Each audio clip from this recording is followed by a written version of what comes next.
I was offered $5,000 for a video, but this was when I was like 19. I was like, double it, and I'll walk outside and I'll give it to a homeless person. And they're like, no, you won't. And I was like, double it. And I was like pacing around my neighborhood for 3 hours convincing this guy, like on the phone, just double the money. I promise the video will go viral and I'll give it to homeless person. I was like, $10,000 just looks better in a title. It'll get more views. I promise your app will do better. A lot of times people, oh boy, it's like they think their videos are better than they are, honestly.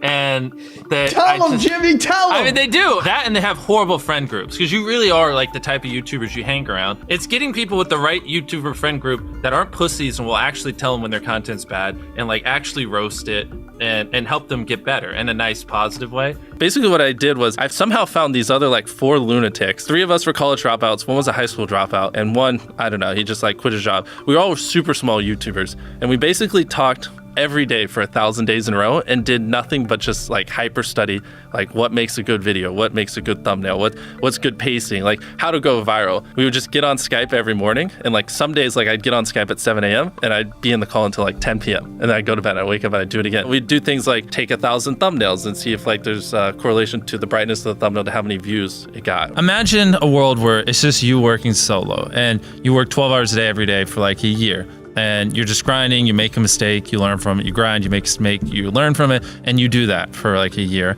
And then imagine a different world where you have 4 friends who are also equally grinding in something similar. Friend number 1 makes a mistake on Friday, he teaches the other 4 people. Friend number 2 makes a mistake the next week, teaches everyone. And then like you're all learning from each other's mistakes. You're all constantly studying 24/7 and downloading each other. Like after a year, you're like 2 years ahead of the guy who was just solo. Do you frequently go that far out of your way to capture the thumbnail? Yeah, I mean, of course, everyone should. If people don't click, they don't watch. So you want to give them something to click. Something a lot of people forget is like unsuggested on phones, thumbnails are really fucking small. So like people are editing thumbnails full blown on their computer, and when you shrink it down, you can't see. We try to all around be above the rest. Anyone can clickbait, but do you actually like deliver on it? We say we put 100 million Orbeez in the backyard, we put 100 million Orbeez in the backyard. Your title and thumbnail set expectations. Like what you're saying is like, I like bananas. And what you need is, bananas are the best goddamn food on the planet. Like that's the type of opinion you need. Like you need something like,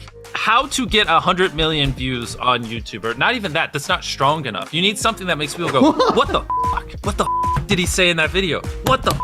I need to know. At the very beginning of the video, to minimize drop-off, you want to assure them that those expectations are being met. If you're putting 1 million Orbeez in a pool, don't start the video with you shopping for, you know, your mom's birthday present. At the beginning of the video, just say, this is 100 million Orbeez. We're gonna fill this pool and this entire backyard with them. Match the expectations, and then you want to exceed them. So you want to assure people that what they clicked on is what they're getting, and then blow their mind and be like, but you're also getting even more. Anytime you say the word algorithm, just replace it with audience. The algorithm didn't like that video? No, the audience didn't like that video. If I wasn't retaining a viewer, just wouldn't make sense for you to promote it. Why would you promote a 10-minute video that people watch on average a minute and a half? I mean, every video, even the stupid ones, I learned something, you know, and that's something I try to make a very big point of, is like, no matter how bad we mess up, like we sometimes have videos that have horrible retention. It's just like, as long as you learn from it, it's not the end of the world. Every YouTuber says it. It's like, no one will ever be able to replicate my style. I gotta edit it. But newsflash, someone can. It's actually not as difficult as you think. It was good that I got a really strong foundation on how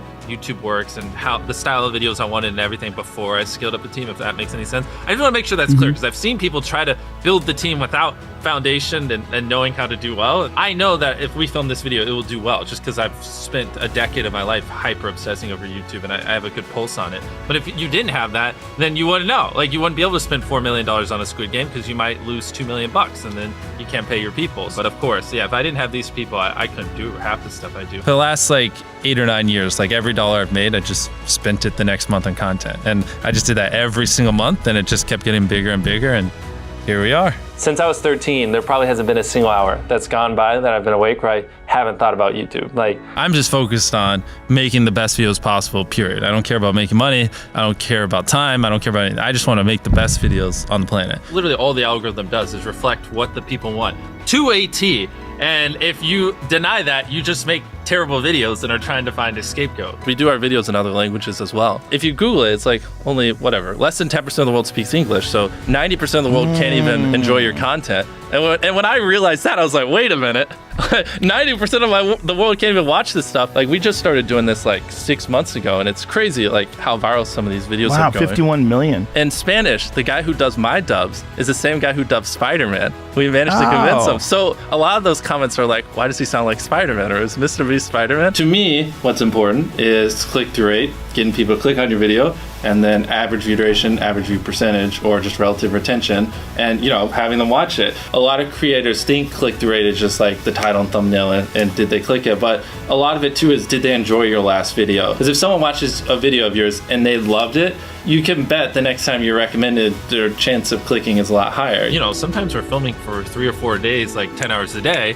30, 40 hours of filming plus months of setup, whereas most creators probably film for a couple hours and set up for a day. Outside of just filming, we brainstorm video ideas, relentlessly, hours every day. By always doing all those things, it just distinctively sets it so far apart that it's basically, in my head, it's like, why would you not watch it? Viewers aren't stupid. They can tell when you half ASS, I don't know if I'm allowed to curse, a video, or if you really put in effort. And if they can tell you're putting in a lot of effort, they're gonna be more likely to click on future videos. And that snowballs. And because once you build that trust, they get to a point where it doesn't matter what you upload. They just know it's high effort and they just know it's great. And they're just conditioned just to watch because you have a good track record. And so with filming, it's just like trying to make sure we're doing everything we can, no matter how expensive it is, no matter how much time it takes, to make the best video possible. A lot of people, if they gave away 100 grand, they would make a huge deal about it. But sometimes we're just like, yeah, here's 100 grand. Thanks for watching, bye. Doing it that way makes it more fun and just more interesting. So I like to keep a little bit of it mysterious because I think that's what people enjoy. A lot of people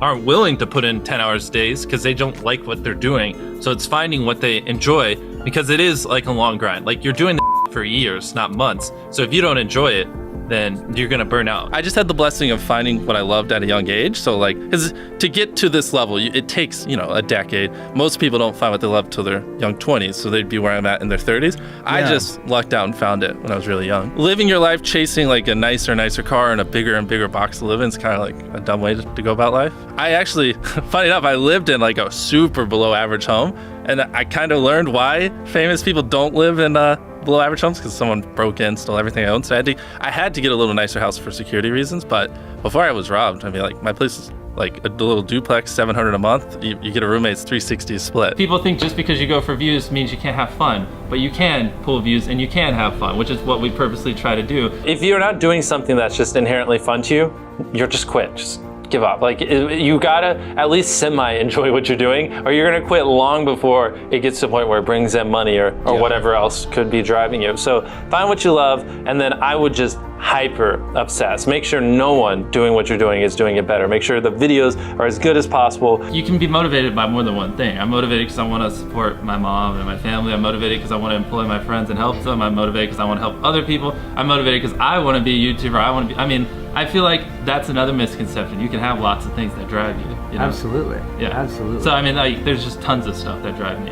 And everything drives me to wanting to be a YouTuber, so I kind of obsess over it. For the people that are willing to be coachable, I would say just education. There is a lot of misinformation out there that people live and breathe by, the weirdest stuff. I gotta upload at midnight on Wednesdays or my videos don't do well. It's just dumb stuff like that they don't realize how badly they're handicapping themselves. Some minor tips I could give is if somehow you could have a payoff at the end, then more people are gonna watch the end just to see what happened. Whichever one of these 456 people survives the longest wins 456 grand. Cut out all dull moments, try not to over-explain things. If a camera just sits on me and I'm just talking for 20 seconds, it doesn't hold retention as well as, maybe me talking and other footage popping up. It's much easier to get 5 million views on one video than 50,000 views on 100 videos. It takes way less effort to get 5 million views on one video. Back then, which I think small YouTubers should do, is I would reply to every single comment. Yeah. And so I think a few people caught on that I would always reply. And so some people would just be like, I wonder how long it'll take for him to reply. So that was a lot of my comments when I was smaller, but at least it kept him coming back. In your analytics, and most of you probably know this, audience retention. You can see where people click off. Just literally go through your last 50 videos, write down where everyone clicked off, and then just don't do those things again. But wait a minute, Mr. Beast. What if I don't know how to actually improve my average view duration? How do I know where to start? What if I'm just a noob? Well, in order to better retain your viewers, it's first helpful to have a really deep understanding of how they experience YouTube, to put yourself in their shoes. And in this video, I explain 5 simple steps that will help you do just that. Check it out.